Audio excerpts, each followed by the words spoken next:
Assalamualaikum warahmatullahi wabarakatuh. Apa kabar semuanya? Semoga semua dalam keadaan sehat walafiat ya. Amin ya robbal alamin. Hari ini kita akan melanjutkan diskusi kita terkait perbandingan hukum perdata yang objeknya kali ini adalah perkawinan. Mari kita lihat bagaimana perkawinan ditinjau dalam konstruksi hukum Indonesia dan beberapa negara lainnya. Kita mulai dari perkawinan dalam konstruksi hukum Indonesia dulu ya. Perkawinan dalam konstruksi hukum Indonesia diatur dalam Undang-Undang Nomor 1 Tahun 1974. Nah, di pasal 1 memberikan definisi dari perkawinan bahwa perkawinan adalah ikatan lahir batin antara seorang pria dan seorang wanita sebagai suami istri dengan tujuan membentuk keluarga atau rumah tangga yang bahagia dan kekal berdasarkan ketuhanan yang Maha Esa. Ya. Itu adalah definisi dari perkawinan. Kemudian dasar-dasar perkawinan. Di pasal 2 kemudian dilanjutkan bahwa ada dua ayat di pasal 2 tersebut ya yang mengatakan bahwa perkawinan itu adalah sah apabila dilakukan menurut hukum masing-masing agamanya dan kepercayaannya itu.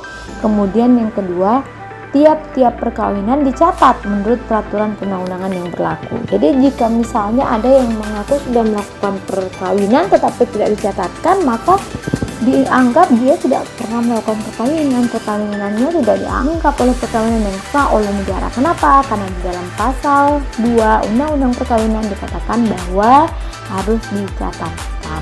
Ya.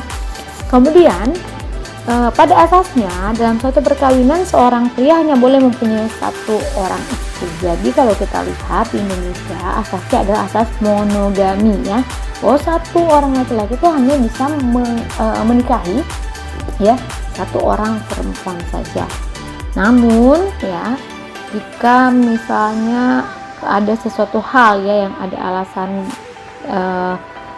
misalnya istri tidak dapat menjalankan kewajibannya sebagai istri mendapat cacat badan atau penyakit yang tidak dapat disembuhkan, atau istri tidak dapat melahirkan keturunan. Nah, itu bisa kemudian menjadi hal-hal atau alasan-alasan suami bisa memohon izin kepada pengadilan, dan apabila pengadilan dapat memberi izin, ya maka diberikan izin kepada seorang suami untuk beristri lebih dari seorang apabila dikehendaki oleh pihak-pihak yang bersangkutan. Ya tentunya nanti ada persetujuan dari pihak-pihak yang bersangkutan. Kemudian untuk dapat mengajukan kepada pengadilan sebagaimana dimaksud yang tadi ya, bahwa harusnya monogami, tapi seorang laki-laki jika misalnya mau menikah lagi dengan alasan-alasan seperti yang sudah ibu sebutkan tadi, mereka bisa kemudian mengajukan ke pengadilan. Tapi untuk dapat mengajukan permohonan kepada pengadilan harus memenuhi syarat-syarat dulu. Apa saja syaratnya? Yang pertama, adanya persetujuan dari istri, atau mungkin dia sudah pernah menikah dengan dua orang perempuan jadi istri-istri. Kalau cuma satu, saat ini mau menikah, mau mengajukan permohonan perkawinan. Kalau istrinya satu, maka hanya istri itu saja. Tapi kalau istrinya dua, maka dia harus mendapatkan izin dari istri-istri. Ya, persetujuannya dari istri-istri yang ada sebelum dia melakukan permohonan perkawinan lagi. Kemudian yang kedua, adanya kepastian bahwa suami mampu menjamin keperluan-keperluan hidup istri-istri dan anak-anak mereka. Kemudian yang ketiga, adanya jaminan bahwa suami akan berlaku adil. Nah ini yang susah ya, yakin nih bisa adil misalnya terhadap istri-istri dan anak-anak mereka. Kan banyak yang bilangnya satu saja susah mengurusnya ya, sehingga banyak yang lebih memilih hanya satu istri, betul? Oke, baik, kita lanjut. Persetujuan yang dimaksud pada undang-undang perkawinan tadi tidak diperlukan bagi seorang suami apabila istri atau istri-istrinya tidak mungkin dimintai persetujuannya, ya, dan tidak dapat menjadi pihak dalam perjanjian, atau apabila tidak ada kabar, ya, tidak pernah ada kabar selama 2 tahun nih istrinya yang saat ini. Nah, atau karena sebab-sebab lainnya yang perlu mendapat penilaian dari hakim di pengadilan. Untuk mengajukan suatu perkawinan, melangsungkan suatu perkawinan di Indonesia diatur syarat-syaratnya di dalam undang-undang perkawinan. Apa saja? Yang pertama, perkawinan harus didasarkan atas persetujuan kedua calon mempelai. Jadi kalau ada yang dipaksa, ya itu bisa nanti dibatalkan, bisa dianggap tidak sah ya, karena ini syaratnya harus ada persetujuan dari kedua calon mempelai. Kemudian yang kedua, untuk melangsungkan perkawinan, seorang yang belum mencapai umur 21 tahun harus mendapat izin dari kedua orang tuanya atau salah satu orang tuanya apabila salah satunya telah meninggal dunia, atau walinya apabila kedua orang tuanya telah meninggal dunia. Kemudian yang ketiga, perkawinan hanya diizinkan jika pihak pria sudah mencapai umur 19 tahun dan pihak wanita sudah mencapai umur 16 tahun. Kalau misalnya di bawah ini ya, dia harus meminta izin dari pengadilan atau pejabat yang ditunjuk oleh kedua orang tua pihak pria maupun wanita. Kemudian seorang yang masih terikat tali perkawinan dengan orang lain tidak dapat kawin lagi kecuali memenuhi yang tadi sudah dijelaskan di pasal 3 ayat 2 dan pasal 4. Kemudian apabila suami dan istri yang telah cerai kawin lagi ya, satu dengan yang lain dan bercerai lagi untuk kedua kalinya. Kemudian jadi kalau misalnya suami istri ini sudah bercerai, dia harus kawin lagi ya, satu dengan yang lainnya, dan bercerai lagi untuk kedua kalinya. Kalau mau bercerai lagi, dia harus bercerai lagi untuk kedua kalinya. Kemudian bagi seorang wanita yang putus perkawinannya berlaku jangka waktu tunggu atau masa iddah ya. Kemudian kalau kita lihat ada juga larangan perkawinan dalam Undang-Undang Nomor 1 Tahun 1994 tentang perkawinan. Itu nanti ada beberapa hal ya, ada larangan perkawinan berdasarkan kekeluargaan ya.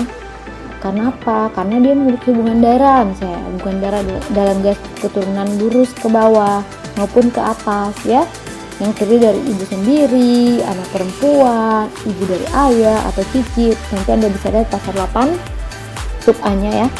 Kemudian ada hubungan darah ya, ada hubungan semenda, ada hubungan susuan, ada hubungan saudara ya. Kemudian mempunyai hubungan yang oleh agamanya atau peraturan lain yang berlaku dilarang kawin. Nanti Anda bisa lihat sendiri secara lengkap dalam pasal 8. Larangan kawin yang kedua itu larangan kawin oleh karena salah satu pihak atau masing-masing pihak masih terikat dengan tali perkawinan. Nah, ini nanti bisa dibaca di pasal 9. Kemudian ada juga larangan kawin bagi suami istri yang telah bercerai sebanyak 2 kali. Jadi yang tadi sudah kita jelaskan ya, kalau sudah cerai, mereka cerai, kemudian bersatu lagi, cerai ya, bersatu lagi, dia tidak boleh bersatu lagi, cerai lagi, tidak boleh bercerai lagi untuk tidak boleh kawin lagi untuk yang ketiga kalinya ya, kalau berdasarkan undang-undang ini. Kemudian larangan kawin bagi seorang wanita selama masa tunggu, masa iddah, itu tidak boleh ada perkawinan di situ. Nah, kita lihat sekarang, coba kita bahas sedikit saja, nanti Anda yang akan mengelaborasi lebih lanjut, mencari data-data lebih lanjut tentang perkawinan menurut sistem hukum Inggris. Dalam hukum Inggris, peraturan yang mengatur perkawinan ini cukup banyak ya. Tetapi kita dalam undang-undang tidak ditemukan konsep secara teoritis mengenai perkawinan tersebut.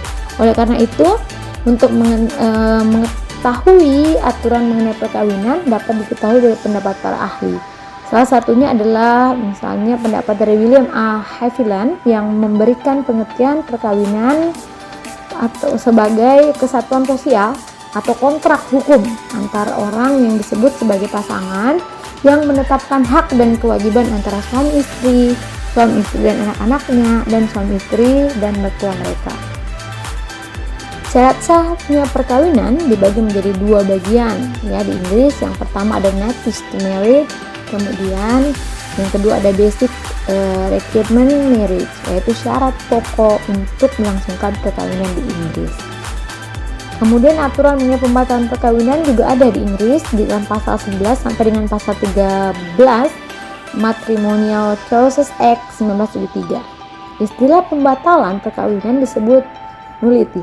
Syarat-syarat pembatalan perkawinan adalah sebagai berikut. Contoh-contohnya, para pihak dilarang melangsungkan perkawinan tersebut karena kedekatan hubungan. Kemudian, salah satu pihak berumur di bawah usia 16 tahun. Kemudian para pihak telah menikah dengan mengabaikan persyaratan tertentu untuk pembentukan perkawinan. Keempat, pada saat pernikahan salah satu pihak sudah sah menikah. Ya, yang kelima, para pihak bukan masing-masing pria dan wanita. Yang keenam, salah satu pihak pada saat pernikahan tidak berdomisili di Inggris dan Wales. Ketujuh, ketidakmampuan salah satu pihak dalam melaksanakan perkawinan. Kemudian kedelapan, pernikahan belum disempurnakan karena penolakan disengaja responden untuk mewujudkan hal itu. Kemudian yang kesembilan, ada perkawinan yang dilaksanakan yang didasarkan pada paksaan, kesalahan, dan tidak sehat mentalnya. Yang ke-10, pada saat pernikahan salah satu pihak menderita sakit jiwa. Kemudian pada saat perkawinan responden adalah penderita penyakit kelamin. Kemudian pada saat perkawinan salah satu pihak telah dihamili oleh beberapa orang lain selain pemohon. Itu bisa mengakibatkan pembatalan perkawinan di Inggris. Ya. Kemudian bagaimana untuk perceraiannya? Nah, perceraian di Inggris bisa dilakukan dengan alasan-alasan. Yang pertama, salah satu pihak telah melakukan perzinahan.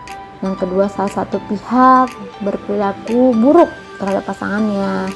Kemudian salah satu pihak meninggalkan pihak lainnya dalam jangka waktu minimal 2 tahun sebelum gugatan diajukan.